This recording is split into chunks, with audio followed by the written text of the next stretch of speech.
உதகையில் தொடர்ந்து சூறாவளி காற்று வீசி வருவதால் அப்பகுதியில் உள்ள பள்ளிகளுக்கு விடுமுறை அறிவிக்கப்பட்டுள்ளது.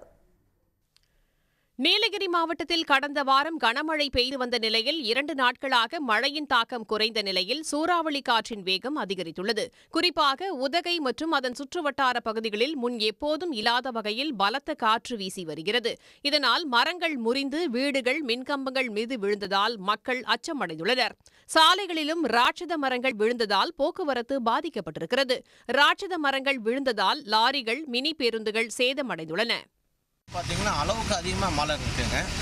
சீட்டுக்கால், ஃபிகர் போஸ்ட்டு, இல்பங்கு, தலக்குந்தா, இந்த லோக்கலில் அலங்கார் தேட்டர்னு இருக்கு. அங்கெல்லாம் மரம் விழுந்து இப்போ நிறையான டிராஃபிக்லாம் ஜாம் ஆகிடுச்சுங்க. நைட்லேருந்து கரண்ட்டும் இல்லைங்க. 3 வருஷத்துக்கு அப்புறம் சரியான மழை. இங்கே லோக்கல் இருக்கிற மக்களும் வாழ்வாதாரமும் ரொம்ப பாதிக்குதுங்க. முன்னெச்சரிக்கை நடவடிக்கையாக மின்சாரம் துண்டிக்கப்பட்டிருக்கிறது. முறிந்து விழுந்த மரங்களை அகற்றும் பணி தீவிரமாக நடைபெற்று வருகிறது. சூறாவளி காற்று வேகமாக வீசி வருவதால் உதகை, கோத்தகிரி, குன்னூர், குந்தா வட்டங்களில் உள்ள பள்ளிகளுக்கு விடுமுறை அளிக்கப்பட்டுள்ளது. உடனுக்குடன் செய்திகளை தெரிந்து கொள்ள சன் நியூஸ் பெல் ஐகானை கிளிக் பண்ணுங்க.